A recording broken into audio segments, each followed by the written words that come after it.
विधेयक क्रमांक 2025-93 कृषी उत्पन्न पणन आणि विकास विनियमन याच्यामध्ये सुधारणा करण्यासाठी एक चांगलं बिल या ठिकाणी मंत्री महोदयाने आणलंय, त्याच्याबद्दल मी त्यांचं मनपूर्वक अभिनंदन करतो।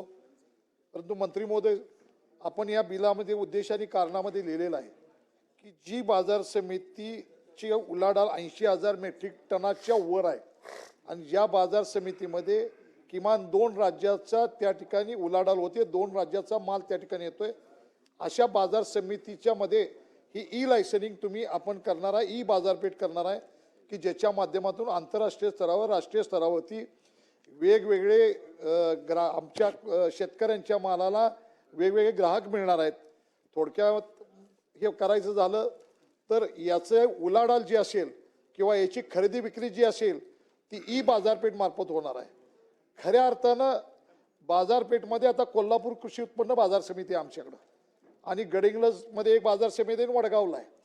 आता आपण असं धोरण केलं की आता इथून पुढच्या काळामध्ये प्रत्येक तालुक्याला बाजार समिती नेमायचे विधेयक आपण आणलंय। आता जर ते आपण आणलं तर या बाजार समितीमधले येणारे माल वेगळ्या बाजार समितीला जातील आणि मोठी बाजार समिती आहे त्याच्यामध्ये येणारा माल हा कमी प्रमाणात होईल आणि मग अडचणी निर्माण होतील। ते विधेयक जर झालं पास झालं, कारण आता मला कल्पना की आपण पन्हाळा शाहवाडी आमच्या तालुक्यामध्ये ऐकून घ्या, फक्त याच्यामध्ये जर केलं तर तो जागा बघायला तुम्ही आता सुरुवात केलेली आहे, आम्ही प्रस्ताव पण पाठवलेत।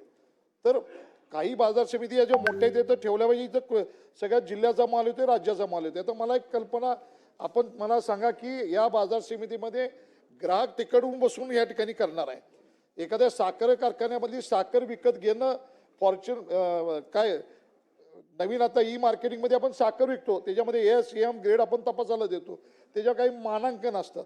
परंतु ह्याच्यामध्ये आता कोल्हापूरच्या बाजार समितीमध्ये मेन आमचं जे गुळ येतो तो गुळ येतो त्याच्यामध्ये, म्हणजे आपल्याला जागरी, त्याच्यामध्ये आज अनेक ठिकाणी कर्नाटकातून सुद्धा गुळ इकडे यायला लागलाय। खऱ्या अर्थानं कोल्हापुरी गुळ म्हणून त्याला पेटंट आहे। आता मला एक सांगा की पलीकडून जो राष्ट्रीय स्तरावरून बाजार जो खरेदी करणार त्या गुळाची गुणवत्ता तो कसं तपासणार, त्याला काहीतरी नॉर्म्स त्या ठिकाणी पाहिजेत। उद्या त्यानं तिकडनं माल घेतला आणि उद्या इकडून जर माल विकणारा जो असेल त्याचा तो माल खराब आहे म्हणून त्यानं नाकारला तर उद्या अडचण काय होतं, तो गुळ घेऊन परत कुठं जाणार।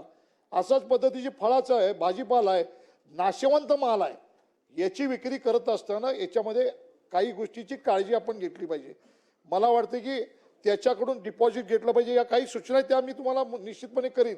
हे काय आता ई मार्केटिंग चांगलं आहे, कारण आता आमच्याकडे आपण बाजार समितीला आम्ही सूचना केल्यात की राज्यामधल्या प्रत्येक बाजार समितीमध्ये प्रत्येक कडधान्यापासून भाजीपाल्यापासून धान्यापासून प्रत्येकाचे रेट ज्या त्या बाजार समितीमध्ये कुठल्या राज्यामध्ये कुठल्या बाजार समिती काय चालू आहेत हे दिनदर्शिकासारखं प्रत्येकानं आपलं त्या ठिकाणी ई बोर्ड लावा म्हणून सांगितलंय। परंतु आज आपण ही एवढी मोठी संकल्पना करताय, माझ्या माहितीप्रमाणे मला आपल्याकडून माहिती हवी की आपल्या राज्यामध्ये 80,000 मेट्रिक टनाच्या वर उलाढाल होणारी किती बाजारपेठा कृषी उत्पन्न पणन समिती आपल्याकडे याच्यामध्ये आहेत। एक त्या 2 राज्यापेक्षा अधिक व्यवहार त्या ठिकाणी 2 राज्याचा माल या ठिकाणी येतोय। जर अशा बाजार समिती एक चांगली कल्पना आहे, शेतकऱ्याच्या मालाला दर मिळेल। आज चांगल्या पद्धतीची फळं असतील तर परदेशात जातील। आज परदेशातली फळं परवाच आपण बघितलं तर चीनची द्राक्ष आता इकडं आलेत। आपली द्राक्षाची चव आणि त्या द्राक्षाच्या चवीमध्ये फार फरक आहे, पण तू आज चीनवरून द्राक्ष या ठिकाणी आले, आपली सुद्धा द्राक्ष द्यायला हरकत नाही, पण द्राक्ष सुद्धा ही नाशवंत माल आहे। आता ह्या गोष्टी करत असताना आंतरराष्ट्रीय स्तरावरच्या जर माल आपल्याकडे यायला लागलाय, परंतु या 80,000 कॅपॅसिटीच्या वरच्या बाजारपेठ आहेत। आज बाजार समितीमध्ये बघा, राज्य शासन पणन खातं कुठेही बाजार समितीला पैशाची मदत करत नाही। बाजार समितीच्या उत्पन्नातून सेसमधून जो पैसा गोळा होतो त्यातनंच बाजार समितीची देखभाल दुरुस्ती केली जाते। आज आपल्या बाजार समित्या जर बघितल्या तर तिकडं कोण आंतरराष्ट्रीय स्तरावरचा माल घेताना ती जर बघितलं स्ट्रक्चर इन्फ्रास्ट्रक्चर बघितलं तर तिथं घ्यायला कोण दर सुद्धा देणार नाही। पहिल्यांदा आपण त्या ठिकाणी तिथल्या व्यवस्था करणार का, तिथं त्या ठिकाणी माल ठेवायला वेगवेगळ्या सुविधा असल्या पाहिजे, त्याच्या ठिकाणी कोल्ड स्टोरेज असतील किंवा तिथली स्वच्छता या आंतरराष्ट्रीय दर्जाच्या झाला पाहिजेत। म्हणून या ठिकाणी या बाजार समित्या महाराष्ट्रामध्ये किती आहेत 80,000च्या वर या आपण जाहीर कराव्या। तर त्याच्यामध्ये कुठल्या बाजारपेठ आपण पहिल्यांदा टप्प्याटप्प्यामध्ये घेणार की ज्याला इन्फ्रास्ट्रक्चर, शेवटी इन्फ्रास्ट्रक्चर तयार केलं पाहिजे. आजकाल आपण बघितलं असेल चीनच्या बाजारपेठेतून द्राक्षे येतात, वेगवेगळ्या राज्यातून फळं येतात, ते पॅकिंग चांगलं असतं आणि लोक ग्राहक पॅकिंगमध्ये जातात आणि खऱ्या अर्थानं शेतकऱ्याचा माल असतो तो चांगल्या पॅकिंगमध्ये नसल्यामुळे त्याला भाव मिळत नाही. आकर्षक डिझाईन, आकर्षक पॅकिंग, इन्फ्रास्ट्रक्चर चांगला असेल तर त्याला दर मिळतो आणि आपल्याकडे याच ठिकाणी आपल्याकडे कमतरता जी आहे ती हीच आहे. इन्फ्रास्ट्रक्चर चांगलं पाहिजे, त्याच्या सुविधा दिल्या पाहिजेत, तो माल चांगल्या पद्धतीनं आणण्यासाठी शेतकऱ्याला ती बाजार समिती काय मदत करणार आहे, या सगळ्या गोष्टी. हे बिल अतिशय चांगलं आहे, शेतकऱ्याच्या दृष्टीनं चांगलं आहे.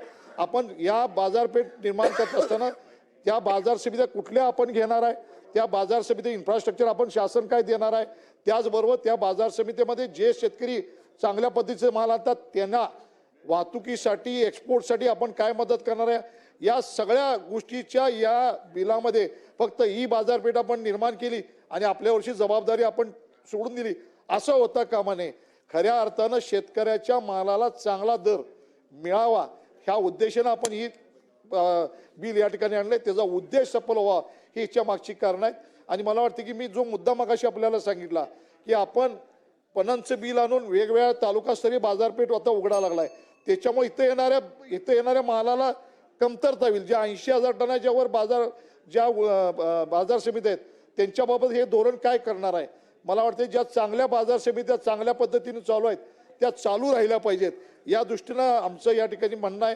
आणि मला वाटतं मी जे मुद्दे मांडलेत याचा सखोलपणे आपण या ठिकाणी विचार करून या सगळ्या संकल्पना आपल्या बिलामध्ये घेत असताना बिल मंजूर झाल्यानंतर या सगळ्या गोष्टी त्या ई बाजार लर्निंग करत असताना शासनानं सुद्धा या बाजार समित्यामध्ये सगळ्या गोष्टी पुढे आणण्यासाठी सरळ हातानं मदत करावी.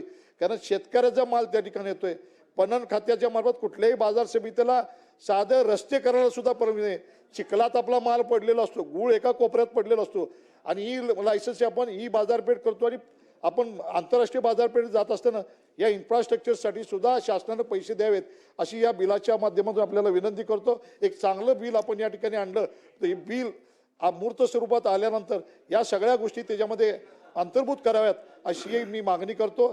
जय हिंद, जय महाराष्ट्र. अशाच नवनवीन अपडेट्ससाठी डिजिटल कोल्हापूर चॅनेलला सबस्क्राईब करायला विसरू नका.